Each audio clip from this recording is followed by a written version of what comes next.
Gregorio Samsa, al despertarse esa mañana después de un sobresaltado sueño, se halló sobre su cama convertido en un repugnante bicho. Hola, ¿qué tal? En esta ocasión hablaremos de La Metamorfosis, una novela de Frank Kafka. Para comprender mejor esta novela necesitamos conocer a su autor, puesto que éste tendía a poner tintes autobiográficos en sus obras. También un poco de existencialismo e impresionismo. Era un judío, nacido en Praga, Bohemia, hasta ese entonces, en 1883. Fue el hijo mayor de 6 hermanos.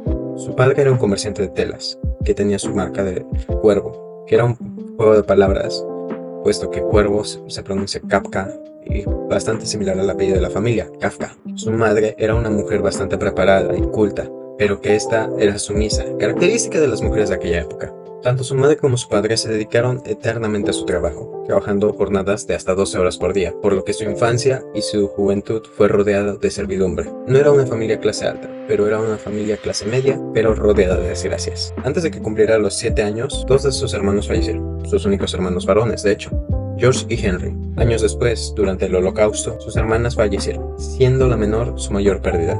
Estas eran Gabriel, Valerie y Otil. A sus 19 años de edad, decidió escribirle a su padre una carta de 47 páginas. Este decidió entregársela a su madre, pero su madre, siendo una mujer sumisa y con miedo, decidió guardarla por un par de semanas. Luego se la regresó a Kafka, diciéndole: creo que tu padre jamás debería de leer esto. Dentro de esta carta me encanta resaltar una frase y un párrafo que menciona Kafka. Me preguntas por qué te tengo miedo, porque te tengo temor. Sin embargo, me quedo callado, no sé qué responderte. Y eso es justamente por el mismo temor y miedo que te tengo, padre. Esto demuestra bastante la brecha que tenía con su familia y la poca relación que había entre ellos. Kafka decidió ir a la universidad para estudiar química, una decisión que no fue tanto del agrado de su padre. Afortunadamente, esta decisión solo duró 2 semanas, puesto que realizó su cambio a la carrera de Derecho, donde conoció a su gran amigo y el responsable de llevarlo a la fama, Max Brod. Esta decisión del cambio de carrera le dio gusto a su padre. Fran siempre quiso buscar la aprobación y el respeto y la valoración de su padre, pero el derecho no era su verdadero amor. Su verdadero amor era el arte y la literatura. Es por eso que, mientras se estudiaba, practicaba por las tardes. Franz consiguió trabajo en una pequeña agencia de seguros, pero este era muy demandante, lo cual le impedía seguir su verdadera pasión. Por esto, al poco tiempo decidió cambiar de trabajo, pasando así a la agencia aseguradora de Bohemia. Él fue un trabajador muy desempeñado, bastante bueno en lo que hacía. Sin embargo, en 1917 contrajo tuberculosis, una enfermedad bastante complicada en aquella época. Estuvo 2 veces comprometido con Felice Baker, pero llegaron a su ruptura en 1917, justo el año en el que enfermó. Mismo año donde conoció a Dora Timer, una judía, de la cual quedó profundamente enamorado y decidieron mudarse a Berlín. Después de un tiempo, decidieron regresar a Praga por su salud, puesto que esta se había convertido en la prioridad de Dora. Debido a la salud de Kafka, decidieron buscar oportunidad en Viena, Austria, ingresando a Kafka en un sanatorio. Lamentablemente, a los 41 años de edad, muere en una ciudad austríaca. Max Brod se convirtió en el mejor amigo y confidente de Frank Kafka, al cual, ya sabiendo lo grave que estaba su enfermedad y que la muerte estaba a su acecho, decidió entregarle todos sus manuscritos, todos sus documentos de los libros que no había publicado, siendo este su último deseo: que él se quemara, que se destruyera, que no permaneciera nada de lo que él había hecho. Sin embargo, su amigo decidió tomar la decisión contraria, siendo algo que lo llevó al éxito, puesto que su amigo, en 1925, un año después de la muerte de Frank Kafka, publicó El Proceso, siendo esta una de las obras que lo llevó a su éxito, a su reconocimiento y a su fama. Algo bastante curioso: la mayoría de los autores y los artistas no son apreciados en vida, porque eso es algo que tenemos que cambiar. Frank decidió escribir bastante obras a lo largo de su vida. Sin embargo, nunca consiguió conseguir la aprobación de su padre. Cada obra que lanzaba no era un éxito, era un fracaso más, siendo algo que utilizaba su padre para humillarlo. Frank Kafka siempre fue una persona bastante perfeccionista, exigiéndose demasiado con sus obras, incluso ya teniéndolas terminadas, no quererlas publicar. Yo siento que esta es una característica con la que muchos nos podemos sentir identificados. Dio paso a un movimiento, el kafkiano. ¿Qué es el kafkiano? Eso fue básicamente cómo vivió Frank Kafka, siempre estando con sus inseguridades, sentir que no pertenecía, siempre sintiéndose ese elefante en la habitación. Y es justamente eso de lo que trata esta obra, de cómo un hombre normal, bien formado, bastante preparado y con un buen trabajo, se transforma en un bicho, un insecto, causando repudio a su familia que no lo reconoce, y aún así el insecto decide irse a trabajar, decide seguir su vida, y decide intentar hacer todo por su familia. Esto es lo que veremos en esta obra. La Metamorfosis trata de la vida de Gregorio Samsa, un hombre que despierta una mañana convertido en un monstruoso insecto. Sin embargo, no le preocupan las causas de su transformación, sino las consecuencias que ésta traería. Al ver su despertador, lo primero que piensa es que perdió el tren y va a llegar tarde al trabajo. Después de un suceso extraordinario como lo es su transformación de hombre a insecto, le preocupa más su trabajo.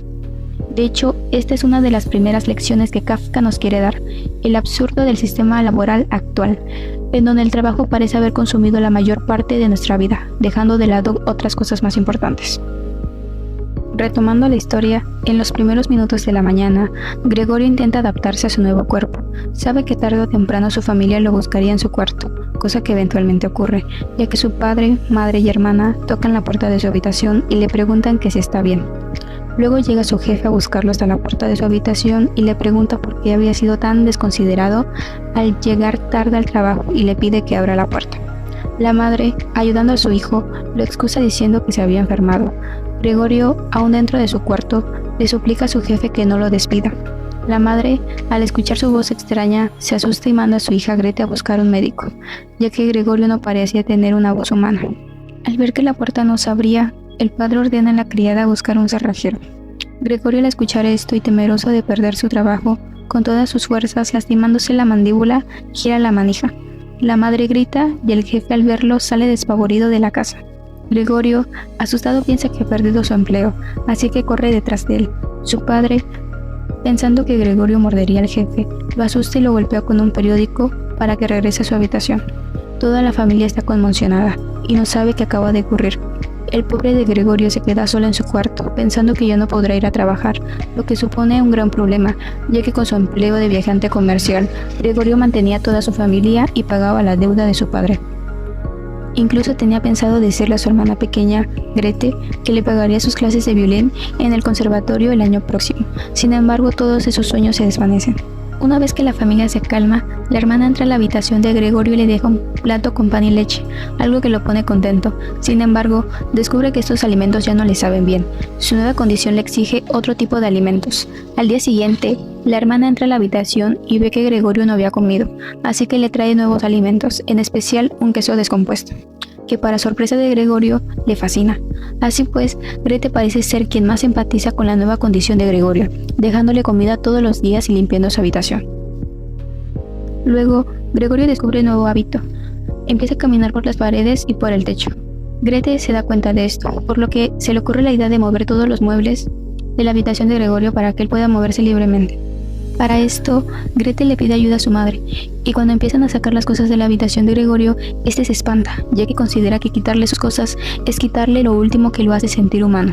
En un momento, cuando ambas mujeres salen de la habitación, Gregorio se sube a un cuadro para darles a entender que no le quiten sus cosas. Cuando Grete y su madre regresan, ven a Gregorio, la madre se espanta, grita y se desmaya, y Grete, aterrada, fulmina con la mirada a Gregorio. Este se asusta y se escapa al comedor, donde trepa al techo, cae, haciendo todo un desastre.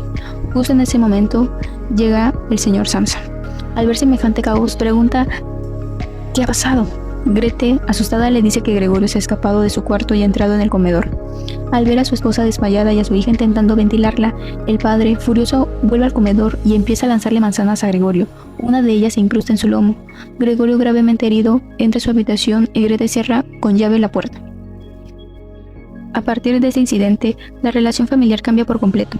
Grete, que antes atendía a su hermano, deja de hacerlo. Con el tiempo, la familia empieza a meter cosas que sobran en la habitación de Gregorio, convirtiéndolo en un almacén. Gregorio ya no come, y su cuerpo, con la manzana incrustada, empieza a llenarse de polvo y telarañas. Para tener más ingresos, la familia alquila una habitación a 3 inquilinos. Un día, Grete está tocando el violín, y los inquilinos, al escucharla, le piden que toque para ellos. El padre, emocionado, trae todo lo necesario para que su hija toque cómodamente. Sin embargo, poco a poco los inquilinos dejan de prestarle atención. Pero quien sí le escucha es su hermano Gregorio, quien se acerca sigilosamente al comedor. De repente, uno de los inquilinos ve a Gregorio y se queja con el señor Samsa. Los inquilinos, enfadados, amenazan con marcharse sin pagar el alquiler. Y eso fue la gota que derramó el vaso, ya que Grete, enfadada, le reclama a su padre que lo mejor sería deshacerse de Gregorio. Gregorio, al escuchar esto, débilmente se dirige a su habitación, y Grete lo encierra con llave, aunque no era necesario, ya que el día siguiente, Gregorio estaría sin vida. La criada de la casa entra a la habitación, mira a Gregorio y lo mueve con la escoba, Al notar que no reacciona, llama a la familia y les informa que Gregorio había estirado la pata.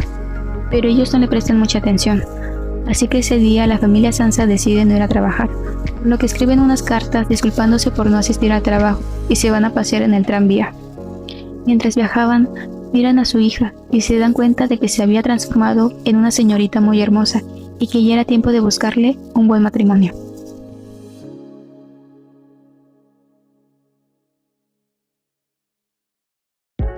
Se pueden analizar varias interpretaciones de esta obra. Una de ellas nos deja preguntándonos si somos víctimas del sistema laboral. No todos, pero una parte sí. No formamos parte del sistema laboral por elección, sino por necesidad, y esto nos convierte en piezas totalmente prescindibles. Más que insectos, somos pequeños engranajes de la maquinaria. Si ese engranaje se rompe o falla, simplemente la reemplazan y la maquinaria sigue andando. En pandemia, por ejemplo, algunos profesores, médicos y otros profesionales partieron de este mundo dejando un vacío en aquellas personas que los amaban. Y no por eso el sistema se detuvo. Simplemente los reemplazaron y son muy pocos quienes aún los recuerdan con cierto cariño. Es triste ver cómo dejamos de lado a nuestros familiares, amigos, incluso nosotros mismos por el trabajo. Como si dejar de trabajar hiciera que el mundo se fuese a detener. La vida es una constante metamorfosis, muy cambiante, en la cual un día podemos estar en un lugar y al día siguiente en otro. Así como lo interpreta metafóricamente Franz Kafka en su obra. La indiferencia de la sociedad ante un individuo diferente o el cómo reaccionamos al enterarnos de una enfermedad pueden marcar mucho a una persona, en algunos casos llegar a sumergirlas en la soledad.